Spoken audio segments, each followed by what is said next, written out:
그리스도인의 얼굴은 전도지와 같습니다. 전도자가 아무리 복된 소식을 전한다고 해도 그의 인상이 어둡고 얼굴에 수심이 가득하다면 다른 사람들이 이상하게 생각할 것입니다. 그리고 쉽게 마음을 열지 않을 것입니다. 왜 그럴까요? 말은 안 해도 속으로 이렇게 생각할 것입니다. 예수를 믿으면 나도 당신처럼 될까 두려워요. 입술의 전도 못지않게 중요한 것은 삶의 전도입니다. 삶이 신실하고 또 얼굴 표정이 밝고 감사와 기쁨이 가득하고 서로 사랑하는 삶을 살면은 이로써 사람들은 우리가 예수님의 제자인 줄로 알게 됩니다. 그리고 자기도 예수님을 믿고 싶은 마음이 들 것입니다.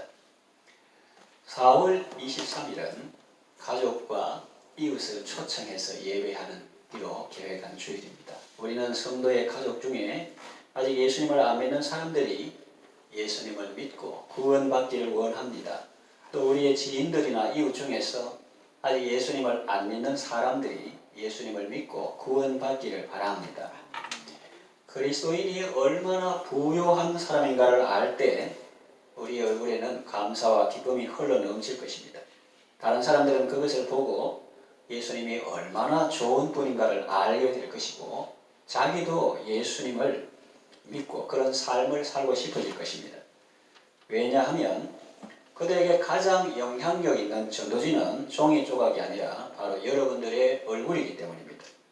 그리스도인은 가난한 자 같으나 많은 사람을 부유하게 하는 사람입니다. 아무것도 없는 자 같으나 모든 것을 가진 사람입니다.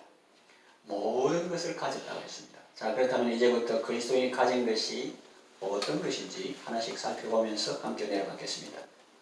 첫째는 영생입니다. Everlasting Life, 영원한 생명입니다. 요한복음 3장 16절 하나님이 세상을 이처럼 사랑하사 독생자를 주셨으니 이는 그를 믿는 자마다 멸망하지 않고 영생을 얻게 하려 하심이라 했고 요한복음 5장 24절에 내가 진실로 진실로 너희에게 이르노니 내 말을 듣고 또 나 보내신 이를 믿는 자는 영생을 얻었고 심판에 이르지 아니하나니 사망에서 생명으로 옮겼느니라 했습니다. 그리스도인은 예수님을 믿음으로 영생을 얻었습니다. 여기서 말하는 영생은 단순히 목숨이 긴 것만을 의미하지 않습니다.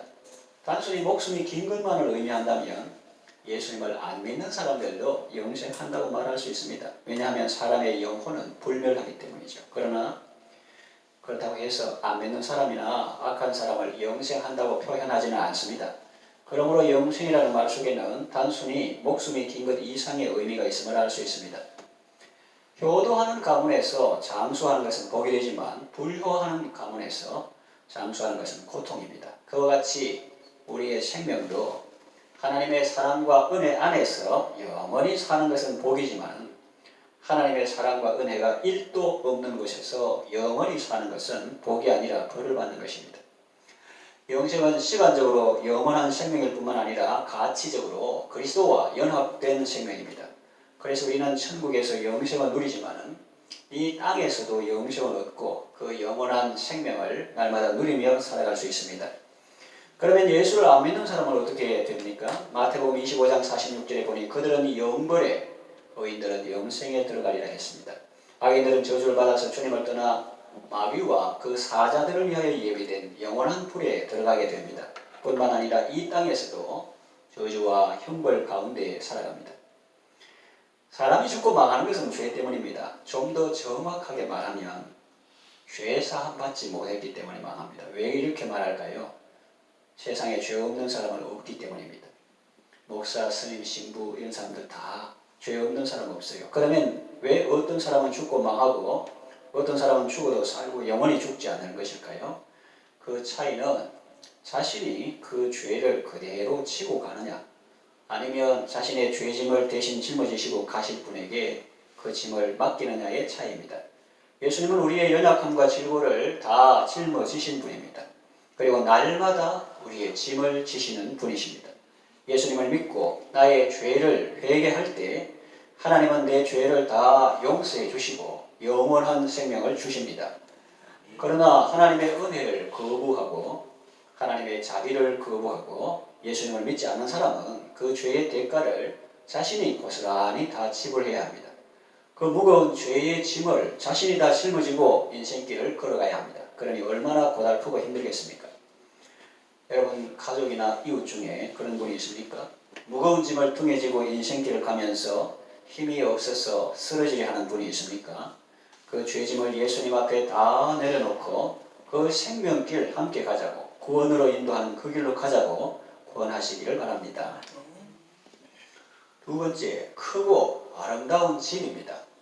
사람들은 누구에게나 내 집 마련의 꿈이 있습니다. 한때 부동산 가격이 너무 높아서 사지 못하고 전 월세로 긍긍하다가 어느 순간부터 그래도 집을 아예 사놓으면 돈이 될까라는 생각이 들어 대출받아서 집을 샀는데 부동산 시장에 거품이 빠지고 금리가 오르니까 이자 부담이 커져서 생활하기 어렵다고 하는 사람들이 있습니다. 차를 운전하면서 보면 새 아파트도 많고 신축 현장도 있는데 아직도 자기 소유의 집을 가지지 못한 사람이 많이 있고 고시원이나 쪽방촌에서 사는 사람들도 있고 노숙자들도 많이 있습니다. 정부에서 나름대로 대책을 세우고 무주택자들이나 신혼부부나 생애 최초로 집을 구입하는 사람들에게 도움을 주려고 하지만 그럼에도 아직 많은 사람들이 집 문제 때문에 어려움을 당하고 있습니다. 집은 단순히 물리적인 공간만을 의미하지는 않습니다. 가족이 있고 사랑이 있고 안정이 있는 곳입니다. 울타리가 있고 쉼이 있는 곳이죠. 하나님의 사람 모세는 우리의 거처에 대해서 이렇게 말합니다. 시편 90편 1절 주여 주는 대대의 우리의 거처가 되셨나이다 그랬습니다. 그러면 우리의 참된 거처, 영원한 거처는 하나님이시라는 겁니다. 예수님은 우리에게 참으로 푸근한 말씀을 해주셨습니다. 광야와 같은 세상을 살아가는 나그네 인생인 우리에게 너무나도 위로가 되는 말씀입니다. 요한복음 14장 1절에서 3절 너희는 마음에 근심하지 말라. 하나님을 믿으니 또 나를 믿으라.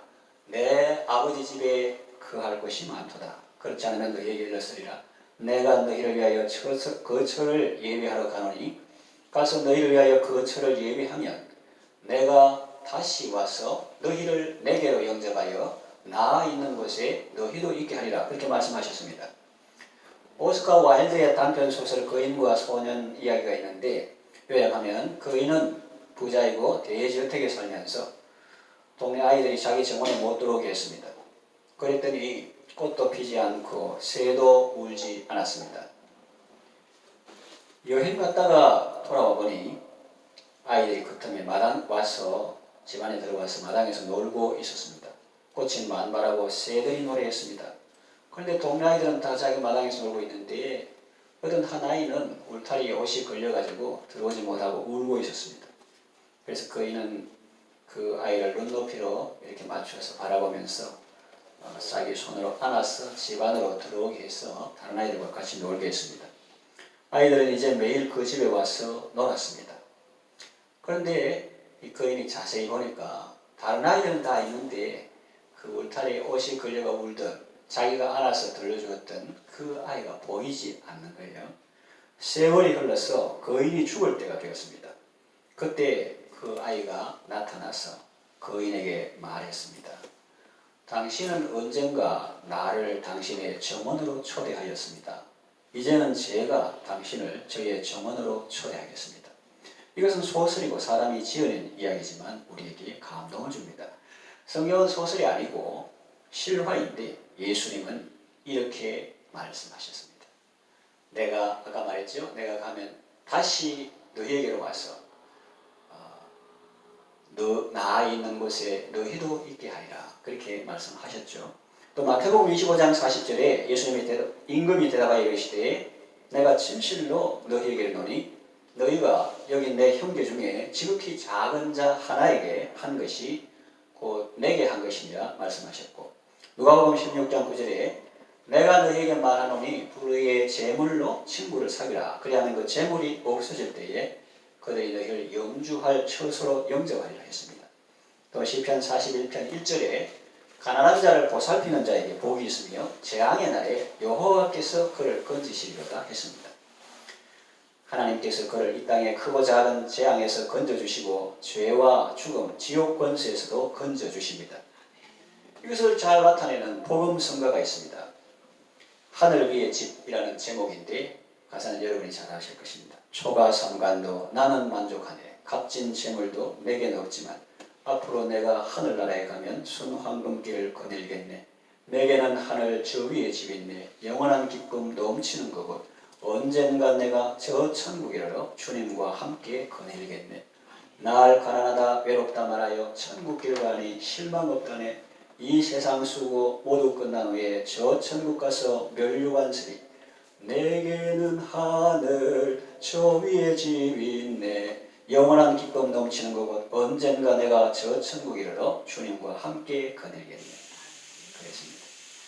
여러분 주변에 집 걱정하는 분이 있으면 하늘 위의 집에 대해서 말씀해 주시고 또 대대에 우리의 거처가 되신 하나님을 소개해 주시기를 바랍니다.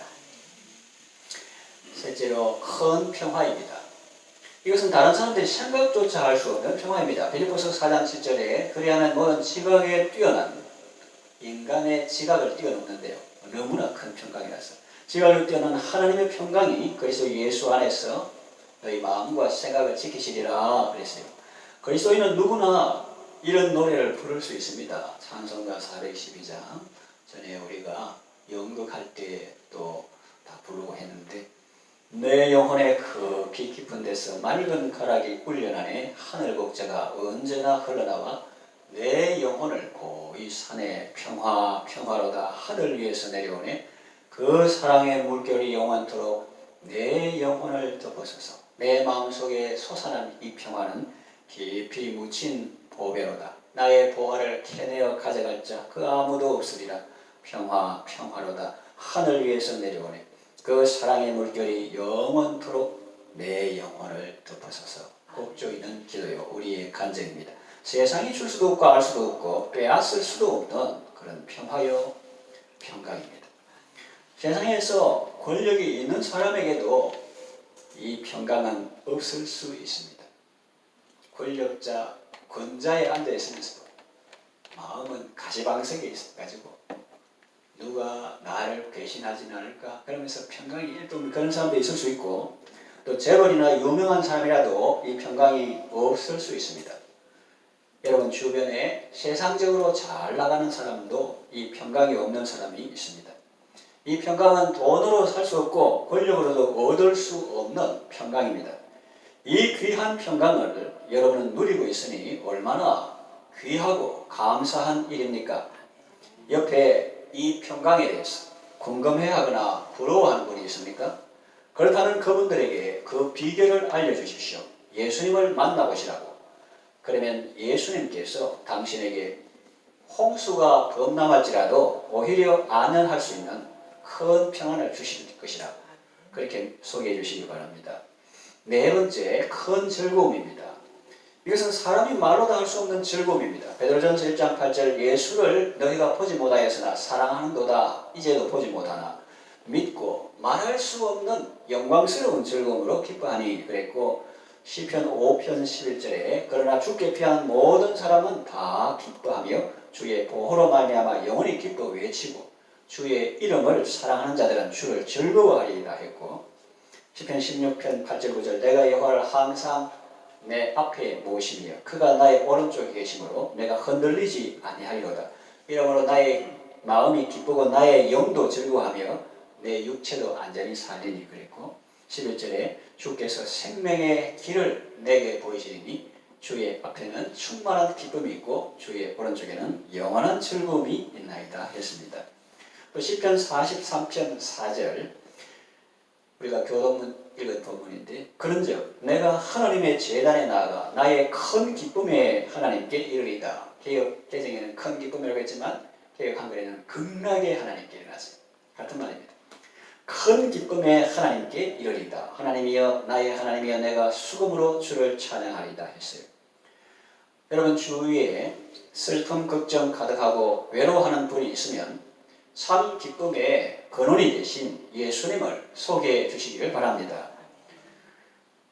다섯째, 영원히 변치 않는 사랑을 받았습니다. 고린도전서 13장 8절에 사랑은 언제까지든지 떨어지지 아니하네 예언도 패하고 방언도 거치고 지식도 패하리라 했습니다. 예언이 얼마나 귀합니까? 하나님의 말씀 혹은 또 미래를 아는 지식 중요하죠. 그러나 언젠가는 폐해질 날이 옵니다. 방언도 귀한 것이지만 언젠가는 그칠 날이 옵니다. 지식도 귀한 것이지만 언젠가는 폐해집니다. 왜 그럴까요? 물이 바다를 덮음같이 여호와를 인정하는 것이 온 땅에 가득할 것이기 때문입니다. 그래서 예언도 폐하고 방언도 거치고 지식도 폐해지지만 사랑은 언제까지나 떨어지지 않습니다. 사랑은 영원합니다. 우리에게 향한 하나님의 사랑도 영원합니다. 이사야 49장 15절에 16절 여인이 어찌 그 젖먹는 자식을 잊겠으며 자기 태에서 난 아들을 긍휼히 여기지 않겠느냐. 옛분들은 이 말을 잘 알았는데 요새 사람들은 버리는 사람이 있어가지고 그 다음 말로 나옵니다. 그들은 혹시 잊을지라도 나는 너를 잊지 아니할 것이라. 내가 너를 내 손바닥에 새겼고 너의 성벽이 항상 내 앞에 있나니 그랬어요. 또 시편 48편 14절 이 하나님은 영원히 우리 하나님이시니 그가 우리를 죽을 때까지 인도하시리로다 했습니다. 또 예레미야 31장 3절 옛적에 여호와께서 나에게 나타나사 내가 영원한 사랑으로 너를 사랑하기에 인자함으로 너를 이끌었다 하였노라 하셨고 예레미야 애가 3장 22절에 여호와의 인자와 긍휼이 무궁하심으로 우리가 진멸되지 아니함이니이다 했습니다. 로마서 11장 29절 하나님의 은사와 부르심에는 후회하심이 없느니라 그랬어요. 그래서 하나님의 사랑은 영원한 사랑인데 그 사랑으로 우리를 사랑해 주십니다. 여러분 주변에 실연하였거나 일시적이고 가변적인 사랑에 상처받은 사람이 있다면 영원히 변치 않는 사랑으로 함께 해주시는 하나님과의 만남을 추선해 보시기를 바랍니다. 여섯째, 진실하고 변함없는 친구들이 있습니다. 잠언 18장 24절에 많은 친구를 얻은 자는 해를 당하게 되거니와 어떤 친구는 형제보다 친밀하니라 했습니다. 여기에 대해서는 찬송가 92장 가사가 잘 말해주고 있습니다. 위에 계신 나의 친구 그의 사랑 지극하다. 이는 예수 그리스도 나의 구주 나의 친구 나를 위해 죽으시고 나를 구원하셨으니 기쁨으로 경배하며 찬양하리 나의 친구 내 마음속에 늘 계시고 영원토록 함께하네. 가지 되어 하나되리 포도나무 나의 친구 그날이와 황금길에 그의 영광 바라보며 그의 팔로 날 안을 때 만나보리 나의 친구 사랑하는 나의 친구 늘 가까이 계시도다. 그의 사랑 놀랍도다. 변함없는 나의 친구. 그리고 우리에게는 하나님의 사람들이 있습니다. 우리가 기쁠 때 함께 기뻐해주고 우리가 슬플 때 함께 울어주는 사람 친구들이 있습니다.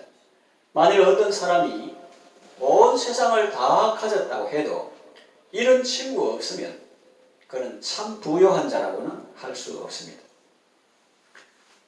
함스 큰시에도 나오죠. 먼 길 가며 아내와 자식을 맡길 그런 친구를 그대를 가졌는가 뭐 이러면서 시가 나오는데 부자고 모든 것 다 가졌다 해도 이런 친구 한 사람 없으면 인생을 잘 살았다 부자다 그렇게 말할 수 없죠.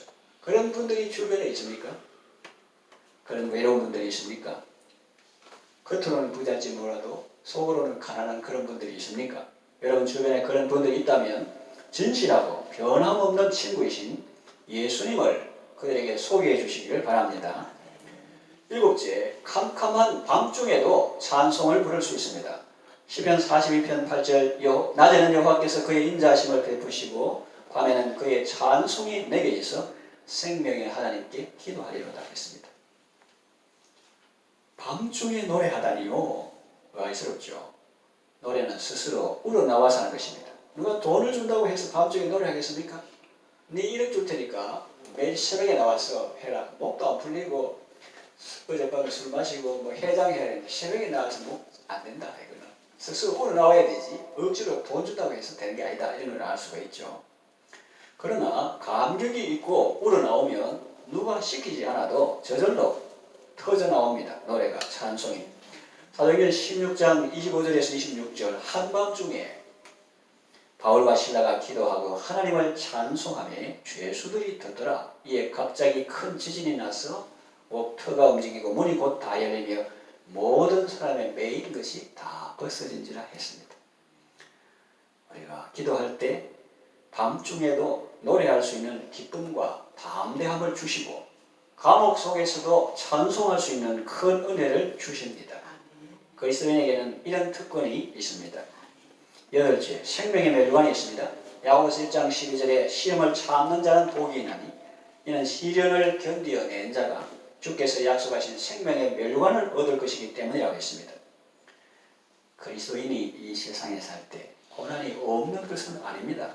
의인도 고난을 당하지만 고난 당할 때에 하나님께서 함께 하시며 그리스도 안에서 위로가 넘치도록 하시며 그 고난에서 건져주시며 나아가 그런 고난을 당하는 자들을 능히 위로하게 하십니다.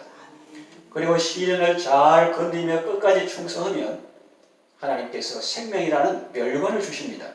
계시록 2장 10절 하반절 네가 죽도록 충성하라 그래야만 내가 했습니다. 생명을 주시고 더 풍성히 주십니다. 9째, 필요한 모든 것을 충족하게 채워주시는 구세주 예수 그리스도를 모시고 살아갑니다. 빌립보서 4장 19절 나의 하나님이 그리스도 예수 안에서 영광 가운데 그 풍성한 대로 너희 모든 쓸 것을 채우시려고 했습니다. 빌립보 교회 성도는 사도 바울이 로마 감옥에 갇혀 있을 때 에바브로디도 편에 선물을 보냈습니다. 사도 바울은 선물을 구해서가 아니라 오직 그들에게 유익하도록 풍성한 열매를 구했는데 그들이 사도 바울에게 보낸 선물은 받으실 만한 향기로운 제물이요 하나님을 기쁘시게 한 것이라고 했습니다. 그러면서 그들을 축복하며 선포한 말씀이 좀 전에 읽었던 말씀입니다. 하나님께서 그리스도 예수 안에서 영광 가운데 그 풍성한 대로 너희 모든 쓸 것을 채우시리라고 선포합니다. 이것은 사도 바울이 빌립보 교회 성도들에게 한 말이며 또한 성령님이 오늘 우리에게 하시는 말씀입니다.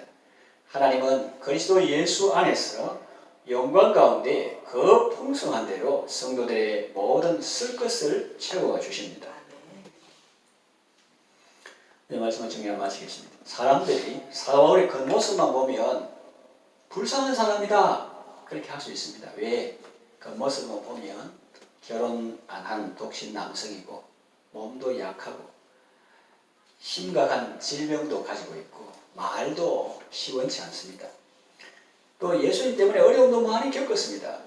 그런데 그는 자신에 대해서 어떻게 말합니까? 참으로 행복한 사람이라고 말합니다. 그는 자기를 신문하는 로마의 총독 앞에서 이렇게 말했습니다. 제가 이렇게 결박된 것 외에는 당신도 내 말하는 것 들었듯이 내처럼 되기를 원합니다. 그랬어요. 그처럼 사도 바울은 하나님 앞에서 거듭난 자신의 삶을 자랑스럽게 여겼던 것입니다. 오늘 본문을 봐도 그가 얼마나 그리스도인임을 자랑스럽게 여기고 있는지를 알 수 있습니다. 아무쪼록 여러분들도 그리스도인의 정체성을 바로 알고 만족과 감사와 기쁨의 삶을 살아가시기를 바랍니다. 그리고 그 감사와 기쁨이 흘러 넘쳐서 다른 사람들도 그리스도에게로 나아오게 하는 이유가 되고 촉진제가 되기를 바랍니다.